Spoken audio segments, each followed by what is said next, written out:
ഘടകകക്ഷികൾക്ക് വലിയ കാര്യമില്ല.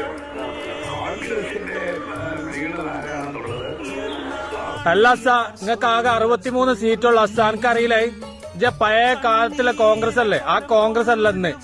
നേതാക്കന്മാരെ എങ്ങനെ ആക്കണം എന്നാണ് നിങ്ങൾക്കറിയാം. അത് മനസ്സിലാക്കിയോണ്ട് എന്റെ പഴയ കാലല്ലേനോ? ആ കാലല്ലപ്പോ.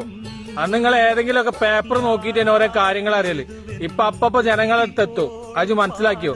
എനിക്ക് ഘടകകക്ഷികളുടെ പുച്ഛോ? നിങ്ങൾക്ക് എത്ര സീറ്റല്ല? 63 ഉള്ളൂ. അപ്പൊ ഭരിക്കേണ്ട ആരാണ്? ഭരിക്കണം എന്താക്കണമെന്ന് ഘടകകക്ഷികൾക്കും താല്പര്യം ഉണ്ടാവും. അല്ലാണ്ട് എന്റെ പഴയ നൂറ്റാണ്ടിലല്ലേ ഇതൊക്കെ കോൺഗ്രസിനെ തകർത്ത് തരിപ്പടാക്കിയിട്ട് ഒരു മൂലക്കരിക്കുക അസാജി. അനക്കൊക്കെ എന്തും ചിലക്കെന്താ വെച്ചാൽ അനക്കറിയാം ഇനി എനിക്ക് തിരിച്ചു വരാൻ കഴിയൂല, ഒരു മണ്ണാങ്കട്ടം ചെയ്യാനില്ല. അതേമാതിരിയല്ല കോൺഗ്രസിന്റെ പ്രവർത്തകരുണ്ടല്ലോ, കോൺഗ്രസ് കേരളത്തിൽ നിലനിൽക്കണമെന്ന് ആഗ്രഹിക്കുന്ന ഒരുപാട് ജനങ്ങളുണ്ട്. ഓലാണ് ഈ കച്ചറ ഉണ്ടാക്കുന്നത്. അല്ലാണ്ട് സതീശൻ പറഞ്ഞിട്ടൊന്നല്ല ഞങ്ങളൊന്നും വീഡിയോ ചെയ്യണത്.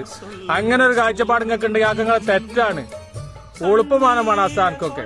നന്ദികേട് കാണിക്കരുത്.